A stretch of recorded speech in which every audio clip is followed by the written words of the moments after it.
I think it'll be a wonderful idea to have a rapid fire round with the real estate industry's firebrand himself. What do you say? Good idea? You know what I'm talking about? I'm talking about Mr. Lalit Kumar Jain, President, CREDA India. Sir, can we have you on stage, please?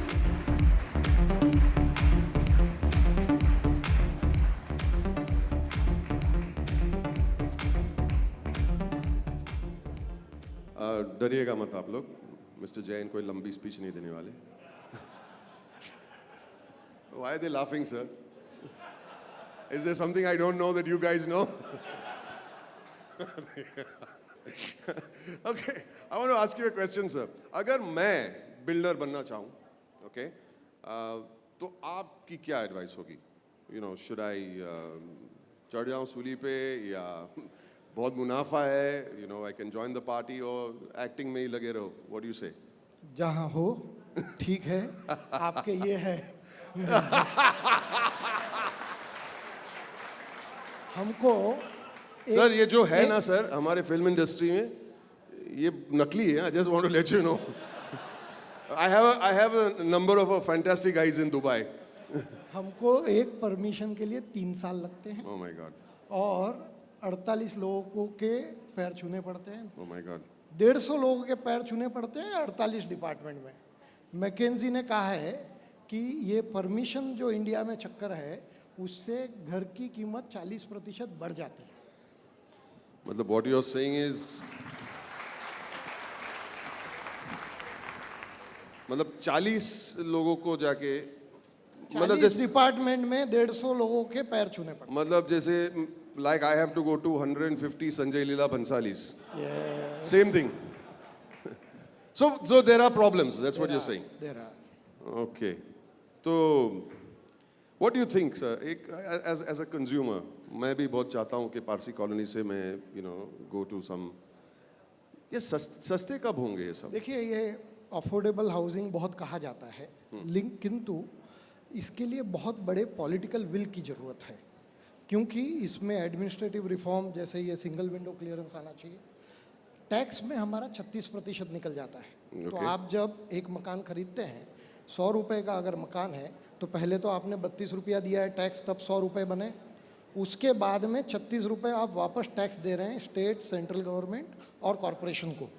तो ये 36% tax, उसमें ज़मीन पर FSI ये कुछ हमारे बाबा आदम के ज़माने से चलते आ रहा है और आंध्रा वालों ने बहुत अच्छा एक्सपेरिमेंट किया है कि FSI हमारे यहाँ होता है 1.332, जिससे ज़मीन की बिल्टअप पर वैल्यू बहुत बढ़ जाती है.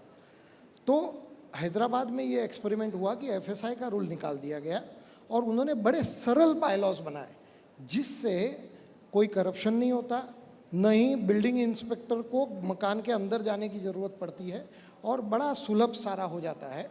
और FSI अनलिमिटेड है तो जितना बना सकते हैं, तो ज़मीन का कंपोनेंट जो होता है बिल्डिंग पर वो कम हो जाता है और सबसे इम्पॉर्टेंट ग्रीन लैंड बच जाता है. नहीं तो छोटा FSI होगा, कम FSI होगा तो आप हॉरिजॉन्टल एक्सपांशन करेंगे तो फिजिकल इंफ्रास्ट्रक्चर महंगा हो जाएगा और साथ में सबसे बड़ा हम फूड सिक्योरिटी को धोखे में ला रहे हैं क्योंकि ग्रीन लैंड खत्म हो जाएगा. Like all great people, he did not answer my question, but दाम कभी कम होंगे सर? अब मुझे बताएं, अगर आपने FSI फ्री कर दिया, आपने अप्रूवल सिंगल विंडो कर दिया, टैक्स कम कर दिए, हमारे बिल्डर लोगों को लोन मिलने लग गए जो कि अब नहीं मिलते हैं, और होम लोन अभी जो 10-10.5% तक मिलते हैं, right. वो अगर 7% पर मिल गया, right. तो मकान 40% कम से कम सस्ता है. Absolutely. Your words have cheered everybody up, sir. सब खुश हो गए आपके words से. And I believe that every time he takes a mic, you'll all feel very, very happy. Is that true about Mr. Lalit Jain? Come on, let's hear it for Mr. Lalit Jain. Thank you. You want me to say something more? Sir, we would love you to say something more. देखिए, builder को हमेशा दोष दिया जाता है कि corruption बहुत है, ब्लैक मनी बहुत है. हम लोग विक्टिम हैं. But who is accusing you? कौन दोष देता है? अब देखिए हमारे यहाँ कुछ बैठे भी हैं और कुछ बाहर भी हैं. सब बोलिए ना सर. कि सबसे बड़ा मौका ये है कि यदि बिल्डर को जूता मारा तो वोट बढ़ जाते हैं, तो सबसे बड़ा बात जो है कि बिल्डर विक्टिम है, हम लोग we are victimised, we are not facilitator of corruption. हम लोग खुद छिड़े हुए हैं कि हम इस सिस्टम में हैं और हम लोग बड़े नाराज हैं, हम चाहते हैं इससे बाहर आए।